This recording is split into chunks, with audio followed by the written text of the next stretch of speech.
Krampus didn't take me that night. He left me as a reminder of what happens when hope is lost.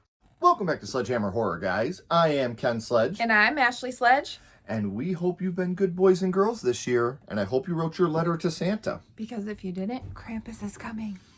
So, while we're on the subject of Krampus, today we're going to be talking about 2015's Krampus, a very underrated holiday movie in my opinion. This is a film that I feel like you can watch with your children of all ages. Which we do every year. Yes, and they can enjoy the film, and it's also scary enough to keep them on their toes. So, you want to get us started? Yeah, so this was written and directed by Michael Dougherty. The movie begins, it's Christmas time, and people are bringing in the cheer by fighting over different items. Black Friday. Black Friday, yeah. And spending tons and tons of money, bringing in the Christmas spirit, right? So we're in a store, there's like a nativity type play, and we meet one of our main characters, Mac Engel, and he is fighting with another boy that told the younger kids that Santa wasn't real, and that made Max very mad. So they go back home, and we meet Grandma Omi. She's baking and doing all the Christmas stuff. Max. Well, what's funny about it is Grandma Omi is German for grandma. Yeah. So she is grandma. Grandma. Grandma Omi is grandma. So Max's mom, who is my favorite of all time horror mom, Toni Collette, is mad at Max for getting into the fight. And Dad, he's kind of busy with work, and he's just like, you need to apologize, and really doesn't have time to talk to him about it. And Max, he's upset because he likes Christmas, and they have a bunch of different traditions, and they just don't have time for that anymore. And so the only person that really has time for him is Omi. So Omi asks Max, did you write the letter yet? And he pulls out a letter to Santa, and he has not sent it yet. And he's like, do you believe in Santa, Omi? She says a story that she looks kind of like worried about. Yeah. And she's just talking about like the spirit of giving and sacrifices. And yeah, she looks kind of scared. Right. This is where Sarah, Toni Collette, she's kind of like on edge, trying to get everything ready. Because the rest of her family is coming over for Christmas. And we start to learn here pretty quickly that they don't all get along very well. They're very different families. Right. Max's older sister, Beth, all she wants to do is go see her boyfriend. Yeah. Like, she's talking to him on the phone. I wish I could see you. Yeah. And he tells her to come over to the house because it's only 4 blocks away, but it's too late because the family shows up. The house starts rumbling. So when this house is rumbling, you do come a knocking because here comes the family. We meet Sarah's sister, Linda, and her husband, Howard. Their 2 daughters, Jordan and Stevie, who are quite the masculine, the 2 daughters that were raised more boyish, tomboyish. Yeah. And then their son, Howie Jr., and then their baby, Chrissy, they forgot in the car. And they also brought a surprise, which is Aunt Dorothy. Now, I really quick want to say, Conchetta Farrell, who plays Aunt Dorothy, rest in peace. Every scene that she's in, whether it was this or Mr. Deeds or 2.5 Men or other things that we've seen her in, Conchetta Farrell really does steal the scenery, and she chews up the scenery in every scene she's in. So she's just so funny. She makes you laugh, and she's just hilarious. I love her. Right. Well, our girl Toni Collette, she is not as happy to see her. Oh, Aunt Dorothy, it's so great to see you. So Aunt Dorothy is just a little rough around the edges. She pretty much just says exactly what's on her mind. It doesn't matter. She's just gonna say it. Yeah. I kind of like people like that. Like just It reminds me of somebody I know. Just say what's on your mind. So like I said before, the 2 families, they're different. They're completely different. It's different on a fundamental level. The way they raise their kids, their politics, their everything about these families are complete opposite ends of the spectrum, which is how it is with most families in real life. You have a lot of family members that are like this. So that's one thing I really like about this movie is how believable every character real. is. Yes. It's not like a bunch of just like slapstick people that you're wanting to get killed or anything like that. Like every single person has their own thing about them that is genuine and real and reminds you of a family member that you know. I'm sure you watching it can pick out like, oh yeah, my uncle's like that or my aunt's like that. Absolutely. Yeah. So for example, Uncle Howard, he makes fun fun of Dad, Tom, for not liking guns or football. Like, it makes him less of a man or something. And Aunt Dorothy, she's making fun of Sarah's cooking. Like, she's making stuff that we can't even pronounce. And that upsets Sarah, and she snaps back with, I thought maybe you guys were sick of eating macaroni and cheese and hot dogs, which is kind of funny.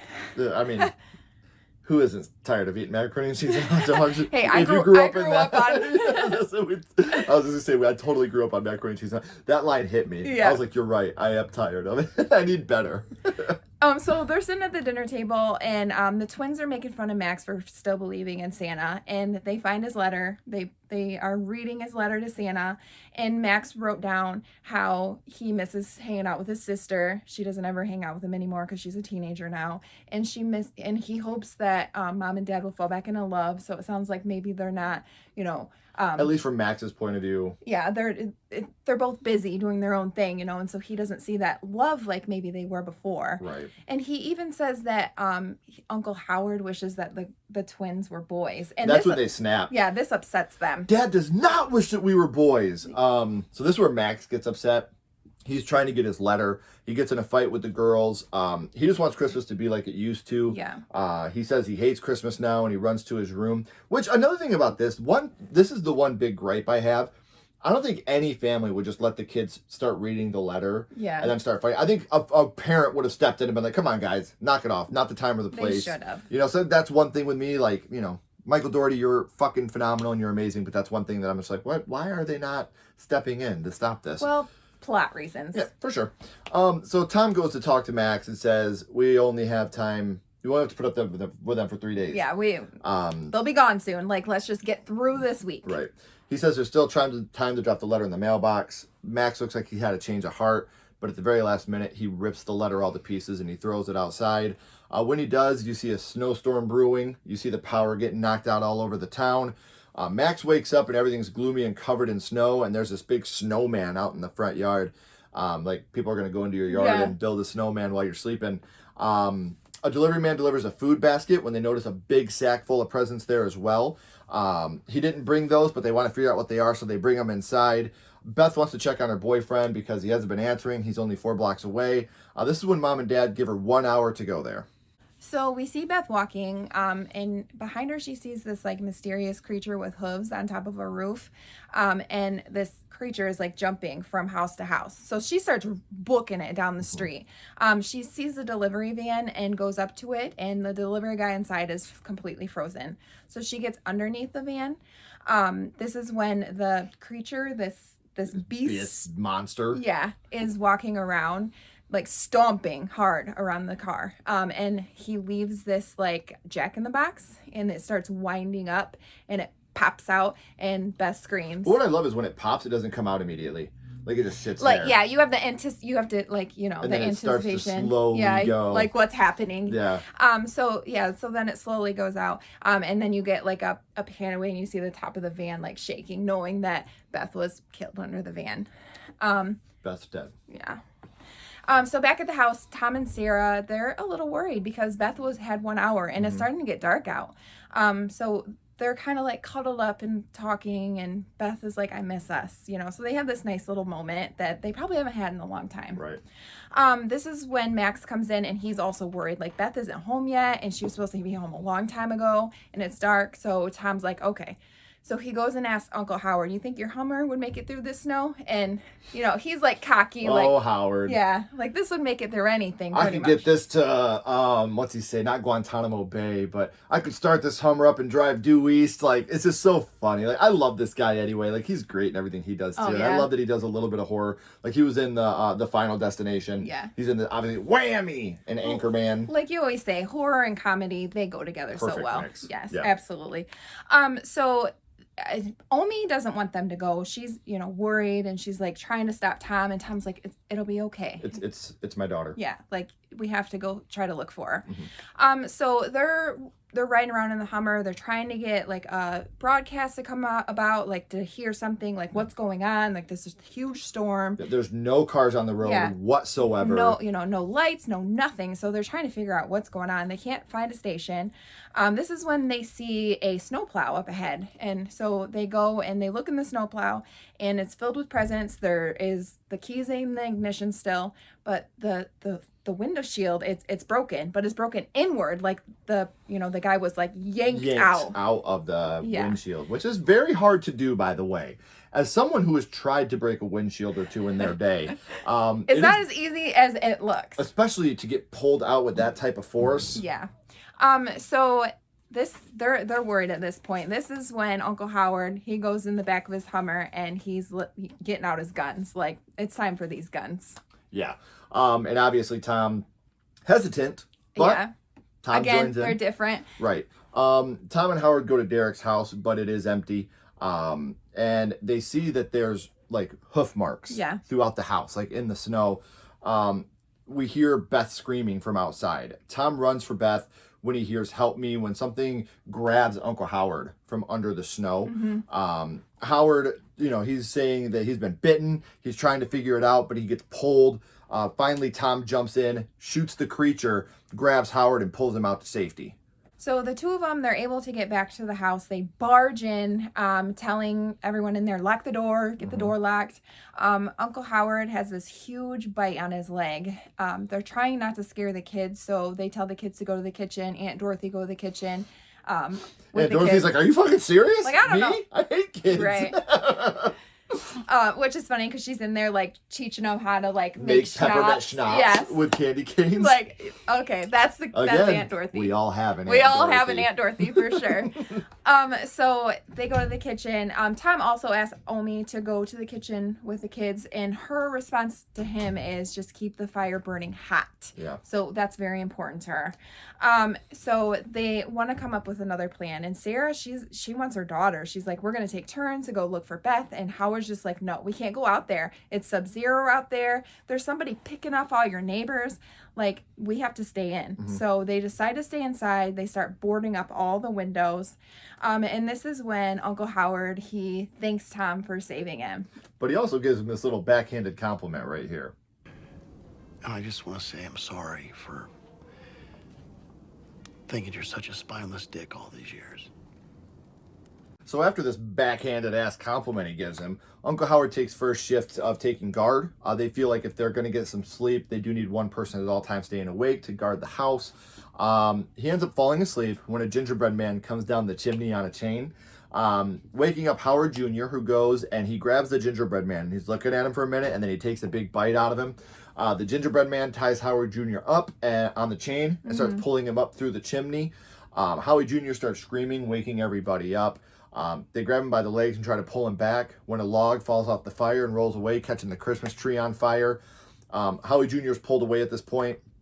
Omi tells them that they're all to blame. She starts speaking in English, and at this point, Aunt Dorothy's like, I fucking knew it. I knew she could speak English. Like I said, she chews up the sceneries. Everything she does, so good. This story is told about it with stop motion animation. Yeah, which I really like. It looks so good. It was such a great inclusion into the movie. Yeah, it's very effective. Especially for a flashback scene. Dark too. Like, yes. Yeah. And you guys are seeing it right now. The story is about, having a cheerful Christmas. Everyone in town had given up hope on each other. No one believed in the miracles of Christmas anymore, not even Omi's parents. So she was about to give up. She was going to stop believing. Everything was so dark and scary. And instead of wishing for a miracle, she wishes that they would all go away, which is a wish that she would come to regret because she knew St. Nicholas wasn't coming. So instead, the shadow of St. Nicholas, Krampus, shows up, who is the opposite of St. Nicholas. He didn't come to give, but to take. He took her family and he took them to the underworld, but he left her there so that she would always know what happens when you give up hope. Like, she always has this constant reminder in her life of what happens when you give up hope.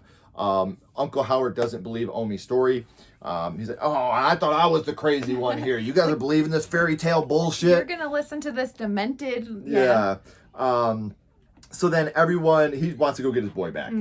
He's trying to leave. Tom tries to stop him, but Howard pulls a gun on him. When he tries to open the door, he sees a bunch of snowmen and Krampus, causing them to shut the door. Tom says, keep the fire on. Yeah. So the kids are asking Omi questions because obviously she knows about this. And they're like, well, what happens if we leave cookies out and we're good? And Omi says, it's not what you do, it's what you believe.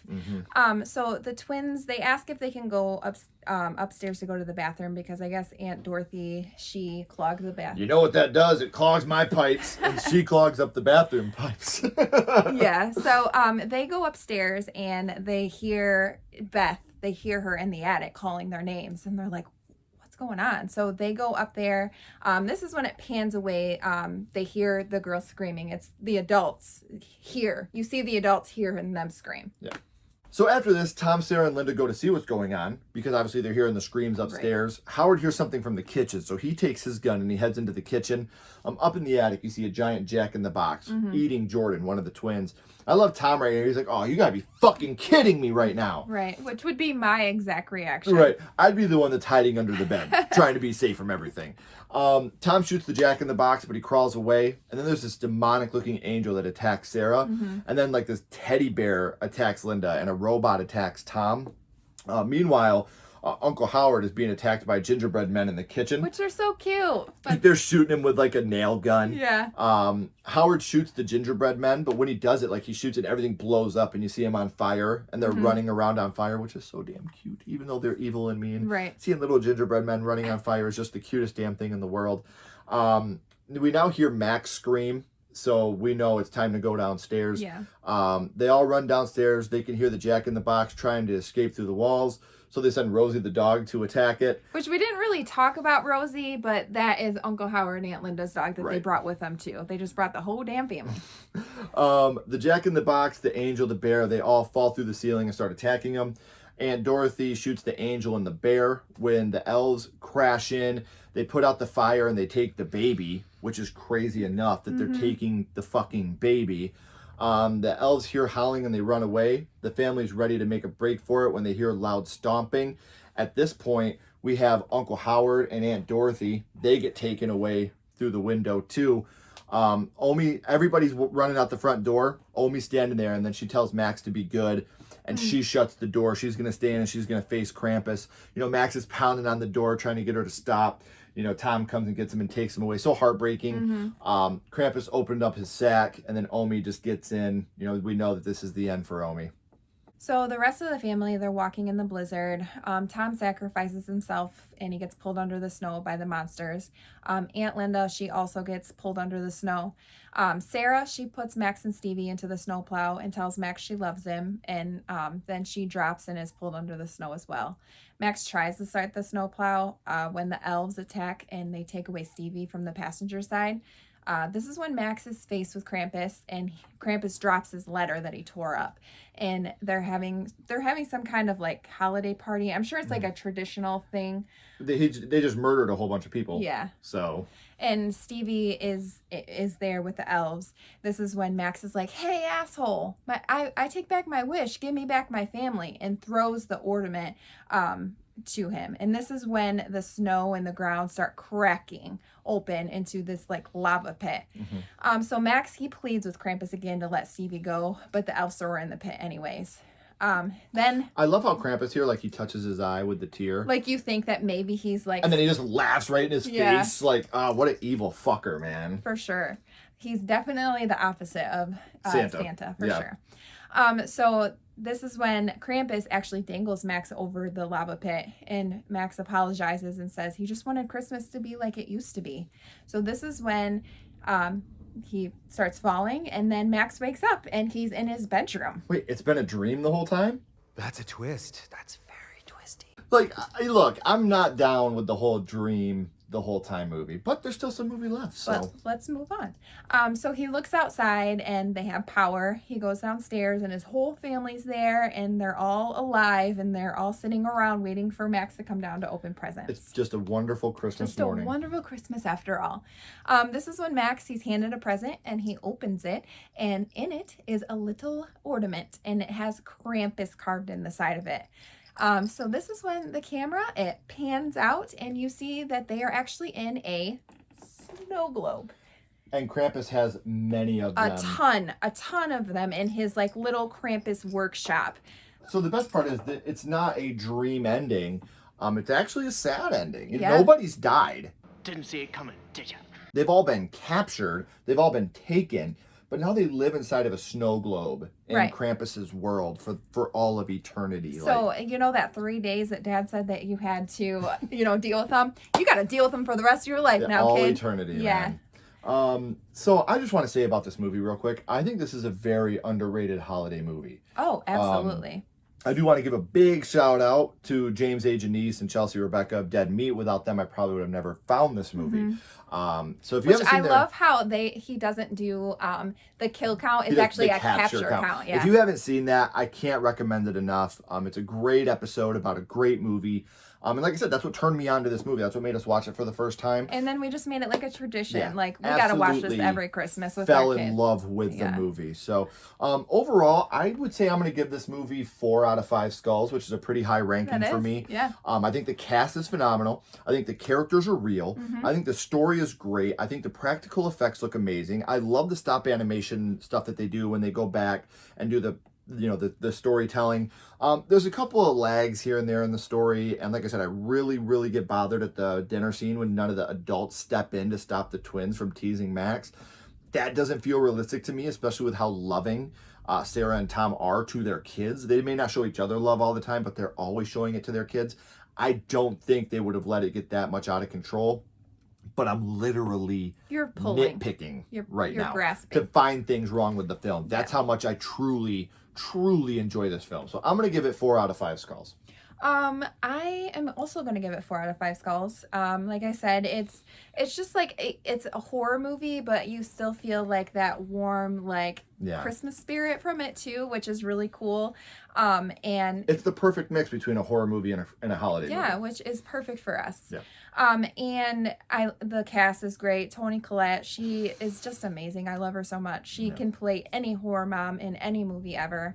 And it's just an overall fun movie. So 4 out of 5 for me. If you guys haven't seen this movie, I seriously can't recommend it enough. Obviously, when we're doing our Didn't See That Coming, we're more focused on where the twist is and what the ending is.